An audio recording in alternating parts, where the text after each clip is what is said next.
ED ने आज सुबह रायपुर, दुर्ग और राजनांदगांव के कारोबारियों के घर मारा छापा।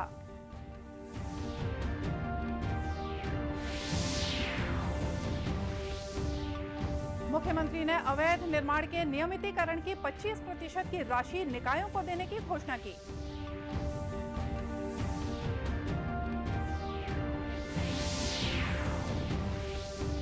देश में अब तक 205 करोड़ 59 लाख से ज्यादा लगाए गए कोविड रोधी टीके।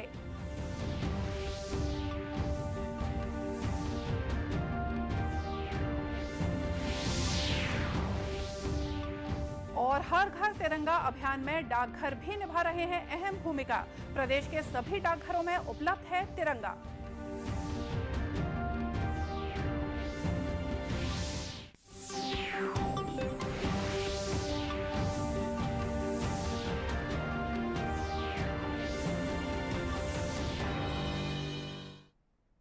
नमस्कार, आप देख रहे हैं दूरदर्शन समाचार। मैं हूं मोनिका शर्मा और आइए अब देखते हैं समाचार विस्तार से। छत्तीसगढ़ में प्रवर्तन निदेशालय यानी ईडी लगातार छापामार कार्रवाई कर रही है। ईडी ने रायपुर और दुर्ग में कुछ ज्वेलर्स और कपड़ा कारोबारियों के ठिकानों में छापेमार कार्रवाई की है। इसके अलावा राजनांदगांव में भी 2 जगहों पर छापामार कार्रवाई की जा रही है। मिल रही जानकारी के मुताबिक प्रवर्तन निदेशालय की एक टीम आज सुबह प्रदेश के अलग अलग जिलों में रेड मारने पहुंची। इन टीमों में दिल्ली के अफसर भी शामिल बताए जा रहे हैं। रायपुर में टीम ने पगारिया ज्वेलर्स, कपड़ा कारोबारी शांतिलाल बरड़िया के यहां छापा मारा है। इसके अलावा राजधानी में कुछ दूसरी जगहों पर भी टीम के रेड करने की खबर सामने आ रही है। राजनांदगांव शहर के कुआं चौक स्थित जसराज शांतिलाल बैद के निवास पर आज ईडी ने छापा मारा। यहां ईडी की टीम दस्तावेजों की जांच में जुटी हुई है। गौरतलब है कि जसराज शांतिलाल बैद सोने चांदी का व्यापारी है। बताया जाता है कि आज सुबह ईडी की 15 सदस्यीय टीम राजनांदगांव पहुंची और ज्वेलर्स के घर पर छापा मारा। कार्रवाई के दौरान ईडी की टीम के साथ सीआरपीएफ के जवान भी शामिल हैं।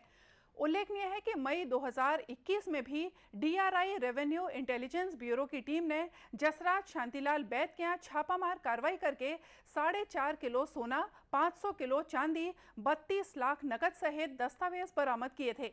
हालांकि आज हुई कार्यवाही में किसी तरह का खुलासा नहीं हो पाया है और ऐसा माना जा रहा है कि मनी लॉन्ड्रिंग की शिकायत पर ईडी ने छापामार कार्रवाई की है और दस्तावेज खंगाल रही है। वहीं दुर्ग में भी टीम ने सहेली jewellers, Navkar jewellers, CA Kothari brothers के यहाँ छापा मारा है। इसके साथ ही राजनांदगांव के नकोड़ा टेक्सटाइल्स में भी छापे की कार्रवाई चल रही है। मुख्यमंत्री भूपेश बघेल ने सुभाष स्टेडियम में आयोजित मोर महापौर मोर द्वार कार्यक्रम में शिरकत की। उन्होंने कार्यक्रम को संबोधित करते हुए कहा कि सरकार ने ग्रामीण क्षेत्रों के साथ साथ शहरी क्षेत्रों में भी विकास की बराबर चिंता की है। आम नागरिकों तक सेवाओं को पहुंचाने के लिए कई सफल योजनाएं संचालित की गई हैं। मुख्यमंत्री ने कहा कि अब लोगों को आय, जाति, निवास, शादी का रजिस्ट्रेशन जैसे कागजों के लिए दफ्तरों के चक्कर नहीं काटने पड़ते। इसके लिए हमने मितान योजना शुरू की है। अब इनके जैसी 13 सेवाएं लोगों को घर बैठे मिल रही हैं। मुख्यमंत्री रायपुर नगर निगम क्षेत्र में आम जनों की समस्याओं को जानने और उनके मौके पर ही निराकरण के अभियान की भी खुलकर तारीफ की। कार्यक्रम में उन्होंने उत्कृष्ट कार्य करने वाले निगम के अधिकारियों और कर्मचारियों को सम्मानित किया। इसके साथ ही निगम क्षेत्र में शासकीय योजनाओं से लाभान्वित होने वाले हितग्राहियों से भी बातचीत की। राष्ट्रव्यापी टीकाकरण अभियान के अंतर्गत देश में अब तक 205 करोड़ 59 लाख से ज्यादा कोविड टीके लगाए गए हैं। स्वस्थ होने की दर 98.5% है। पिछले 24 घंटों के दौरान 21,000 से ज्यादा रोगी ठीक हुए। इसी दौरान 20,000 नए मामलों की पुष्टि हुई है। इधर छत्तीसगढ़ में अब तक 4 करोड़ 51 लाख से ज्यादा वैक्सीन लगाए जा चुके हैं। इसमें 18 साल से अधिक उम्र के लोगों को 2 करोड़ से ज्यादा प्रथम डोज और 1 करोड़ 80 लाख से ज्यादा दोनों डोजें लगाई गई हैं। इसी तरह लगभग 32 लाख 94 हजार से ज्यादा बूस्टर डोज भी लगाई जा चुकी हैं। वहीं प्रदेश में 10,687 सैंपलों की जांच की गई, जिसमें से 485 व्यक्ति कोरोना संक्रमित पाए गए। वर्तमान में प्रदेश में कोरोना के 3,509 सक्रिय मामले हैं। आजादी की 75वीं वर्षगांठ पर पूरा देश आजादी का अमृत महोत्सव मना रहा है। इस बेहद खास महोत्सव पर हर घर तिरंगा अभियान में डाक विभाग भी अपनी अहम भूमिका अदा कर रहा है। कोरबा जिला के मुख्य डाकघर सहित दूसरे डाकघरों से भी राष्ट्रीय ध्वजों की बिक्री की जा रही है। प्रधान डाकघर के पोस्टमास्टर विजय दुबे ने बताया कि हर घर तिरंगा अभियान में आम जनता के लिए डाकघरों के माध्यम से तिरंगे झंडे की बिक्री की जा रही है। अभी जो तिरंगा झंडा है आज़ादी के अमृत महोत्सव जो मनाया जा रहा है स्वतंत्रता दिवस के 75वें वर्षगांठ पे जो है पूरे आम जनता के लिए अपने घरों में झंडा फहराने का जैसा कि निर्णय लिया गया है, तो उसके तहत डाकघर के माध्यम से तिरंगे झंडे की बिक्री की जा रही है। हर घर तिरंगा अभियान को लेकर आम नागरिक भी काफी उत्साहित हैं। डाकघर में झंडा खरीदने पहुंचे महेंद्र यादव और मोहम्मद नियाज नूर ने डाकघर से शुरू की गई इस विशेष सुविधा की प्रशंसा की। आया था और अपने घर पे भी लगाऊंगा और अपने पड़ोस वालों को भी जागरूक करूंगा कि इस 75वें वर्षगांठ पर हमारे देश में हर घर झंडा योजना सफल हो और हमारा देश अच्छे से उन्नति के रास्ते पर चले। आज़ादी के अमृत महोत्सव के रूप में प्रधानमंत्री नरेंद्र मोदी जी के द्वारा जो आह्वान किया गया है हर घर तिरंगा, घर घर तिरंगा के उद्देश्य के तहत हम लोग जो है यहाँ तिरंगा झंडा लेने के लिए आए हैं और एक झंडा 25 रुपये की दर से मिल रहा है, जो कि एक सुगम एक सस्ता माध्यम भी है हर घर झंडा फहराने के लिए। उसी तहत 11 अगस्त से जो एक पखवाड़े तक एक सप्ताह तक जो इस कार्यक्रम को करना है उसी के लिए झंडा रोहण की प्रक्रिया हमारे द्वारा कराई जा रही है। पूरे जिले में जहाँ जहाँ पर भी आवश्यकता अनुरूप मांग आएगी वहाँ हम हर जगह झंडा तिरंगा निःशुल्क उपलब्ध कराएंगे। इधर बिलासपुर के डाकघरों में भी 10,000 के करीब तिरंगे पहुंचे हैं। डाकघरों के अलावा तिरंगा खादी ग्रामोद्योग, खादी भंडार और स्वयंसेवी संस्थाओं के पास भी उपलब्ध रहेंगे। मुख्य डाकघर के अधीक्षक HR साहू ने बताया कि अभी तक हमें 9,000 झंडे मिल चुके हैं और सभी पोस्ट ऑफिस में झंडे बिक्री के लिए भेजे गए हैं। गौरतलब है कि डाकघर में सेल्फी पॉइंट भी बनाए गए हैं, जहां लोग झंडों के साथ अपनी फोटो लेकर उसे सोशल मीडिया में डाल सकते हैं। शहर में रहने वाले सागर कुमार जायसवाल भी झंडा लेने डाकघर पहुंचे थे। उन्होंने कहा कि ये बहुत ही अच्छा अभियान है। इस अभियान से सभी लोग गौरवान्वित महसूस कर रहे हैं। नवयुवक हैं और भी लोग हैं, सभी लोग इससे प्रेरित होकर के मोदी जी के अभियान से प्रेरित होकर के वो झंडा जरूर खरीदें। डाकघर में बहुत सुलभता से के साथ में झंडा जो है वितरण हो रहा है, उसे ज़रूर से लेकर के जो है इस मोदी जी के अभियान के साथ साथ में अपने को भी गौरवान्वित करने का महसूस करें। डाकघर पहुंचे एक अन्य व्यक्ति कृपाराम शर्मा ने बताया कि मैं बचपन से ही झंडा फहराते आया हूं। पहले छात्रावास में पढ़ाई के दौरान, उसके बाद मैं खुद शिक्षक बन स्कूलों में 15 अगस्त और 26 जनवरी पर झंडा फहराता था, पर इस तरह के अभियान की मैंने उम्मीद नहीं की थी।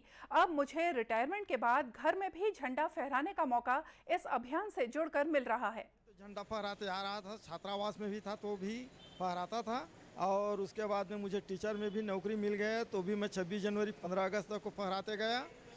और वैसे संस्था प्रमुख 29 साल तक था जो कि 26 जनवरी और 15 अगस्त तक को झंडा फहराया, परंतु आज ऐसा मेरे घर में भी सेवानिवृत्त होने के बाद भी फहराने का मौका मिला, बहुत खुशी की बात है।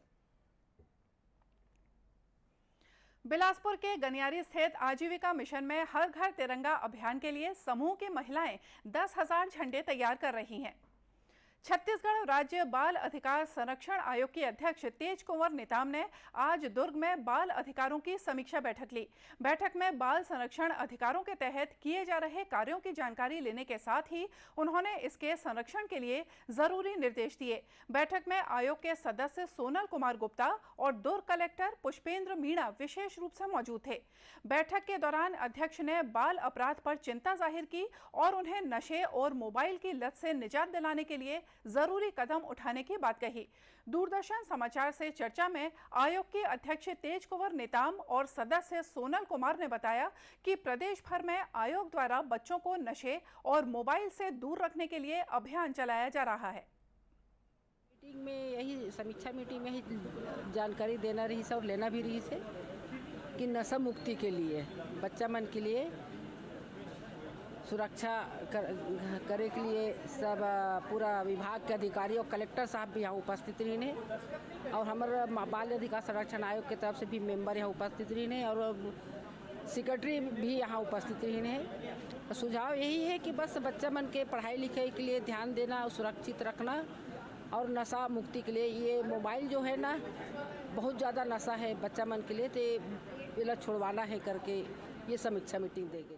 सबसे पहले बाल आयोग का जो एजेंडा है कि बच्चों को मोबाइल के नशे से बचाना, उस प्रकार जो बच्चे विभिन्न प्रकार के कम उम्र अपराधों में संलिप्त हो रहे हैं उनको मुख्य धारा में लाना, जागरूकता फैलाना माता पिता और शिक्षण सत्रों में, ताकि बच्चे अपने जीवन के मुख्य धारा को अग्रसर हो और वो भटक के किसी अपराध की संलिप्तता पर ना आए। इसका निरंतर प्रयास आयोग के द्वारा मीटिंग लेकर और जिले में जागरूकता फैलाकर विभिन्न योजनाओं के माध्यम से प्रदेश स्तर पर किया जा रहा है। इस दौरान मुख्य चिकित्सा और स्वास्थ्य अधिकारी और जिला शिक्षा अधिकारी सहित सभी विभाग के प्रमुख अधिकारी मौजूद थे। और अब बात करते हैं राष्ट्रमंडल खेलों की। बर्मिंघम राष्ट्रमंडल खेलों के 8वें दिन आज से कुश्ती के मुकाबले शुरू हो रहे हैं। पुरुषों में बजरंग पुनिया, दीपक पुनिया और मोहित ग्रेवाल, तो वहीं महिलाओं में साक्षी मलिक, अंशु मलिक और दिव्या काकरन अपनी चुनौती पेश करेंगी। एथलेटिक्स में 100 मीटर बाधा दौड़ में ज्योति याराजी क्वालिफाइंग में, जबकि देर रात हिमा दास महिलाओं की 200 मीटर दौड़ के सेमीफाइनल्स में उतरेंगी। टेबल टेनिस में महिला और पुरुष सिंगल्स में भारतीय खिलाड़ी अपनी चुनौती पेश करेंगे। बैडमिंटन में पीवी सिंधु और किडांबी श्रीकांत, पुरुष डबल्स में सात्विक साईराज रंकीरेड्डी और चिराग शेट्टी की जोड़ी अपने अपने मुकाबले खेलेंगी। महिला हॉकी के सेमीफाइनल में भारत का मुकाबला ऑस्ट्रेलिया से होगा। इससे पहले कल भारोत्तोलन में पुरुष हैवीवेट के फाइनल्स में पैरा लिफ्टर सुधीर ने स्वर्ण पदक जीता। राष्ट्रमंडल खेलों की पैरा लिफ्टिंग में भारत के लिए ये पहला स्वर्ण पदक जीता गया है। वहीं लॉन्ग जंप में मुरली श्रीशंकर ने भारत को रजत पदक दिलाया। राष्ट्रमंडल खेलों के इतिहास में इस स्पर्धा में किसी भी भारतीय पुरुष खिलाड़ी का ये पहला रजत पदक है। राष्ट्रपति द्रौपदी मुर्मू ने सुधीर को बधाई दी है। ट्वीट में राष्ट्रपति ने कहा कि उत्साहपूर्ण प्रदर्शन और समर्पण से ही उन्हें स्वर्ण पदक मिला है। खेल मंत्री अनुराग सिंह ठाकुर ने भी स्वर्ण पदक जीतने पर सुधीर को बधाई दी है। आजादी के लिए भारत का शानदार संघर्ष आधुनिक विश्व के महानतम संघर्षों में से एक है। दूरदर्शन समाचार इतिहास की धारा बदलने वालों की झलक रोजाना आपके लिए लेकर आता है। आज हम आजादी के महानायक नीलकंठ दास को याद कर रहे हैं।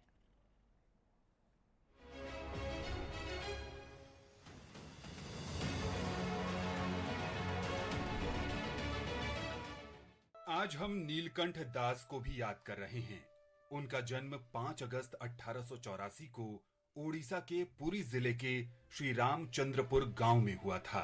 उत्कल मणि गोपबंधु दास, आचार्य हरिहर दास, पंडित गोदा बरिशा मिश्रा और पंडित कृपा सिंधु मिश्रा के साथ नीलकंठ दास सत्यवादी युग की पंच शाखा में शामिल हैं, जिन्होंने ओडिशा में शिक्षा और संस्कृति के क्षेत्र में पुनर्जागरण लाने और इसकी समृद्धि सुनिश्चित करने का संकल्प लिया था। नीलकंठ ने ब्रिटिश सरकार की आकर्षक नौकरी के प्रस्ताव को अस्वीकार कर दिया था और सत्यवादी हाई स्कूल के हेडमास्टर के रूप में सेवा करना पसंद किया। बाद में उन्होंने उड़िया और दर्शन शास्त्र के प्रोफेसर के रूप में काम किया, लेकिन असहयोग आंदोलन में भाग लेने के लिए उन्होंने अपनी नौकरी छोड़ दी। उन्हें उत्कल प्रदेश कांग्रेस कमेटी के कार्यकारी सदस्य और अखिल भारतीय कांग्रेस कमेटी के सदस्य के रूप में भी चुना गया। उन्होंने संबलपुर से सेवा नामक समाचार पत्र का संपादन किया। 1922 में स्वतंत्रता संग्राम में भाग लेने के लिए उन्हें गिरफ्तार कर लिया गया और 6 महीने के लिए हजारीबाग जेल में कैद कर दिया गया। 1923 में नीलकंठ दास सेंट्रल असेंबली के सदस्य के रूप में चुने गए। उन्होंने 1926 में शिमला सम्मेलन में भाग लिया। 1928 में पंडित गोपबंधु की मृत्यु के बाद उन्होंने ओडिशा में कांग्रेस का नेतृत्व भी संभाला। सविनय अवज्ञा आंदोलन के दौरान उन्होंने नमक सत्याग्रह में भाग लिया, जिसके लिए उन्हें फिर 6 महीने के लिए कारावास हुआ। उन्होंने वंचित वर्गों के उत्थान के लिए आंदोलन शुरू किया और नव भारत नामक मासिक पत्रिका का संपादन भी किया। नीलकंठ दास ने गीता पर भाष्य भी लिखा। उनके महाकाव्यों में ओडिया भाषा की उत्कृष्ट कृतियों को शामिल किया जाता है। उत्कल विश्वविद्यालय की स्थापना में उनका अहम योगदान था। स्वतंत्रता के बाद नीलकंठ 1951 और 1957 में ओडिशा विधानसभा के सदस्य चुने गए। नीलकंठ दास ने 6 नवंबर 1967 को अंतिम सांस ली। इस महान देशभक्त नीलकंठ दास को हमारा शत शत नमन।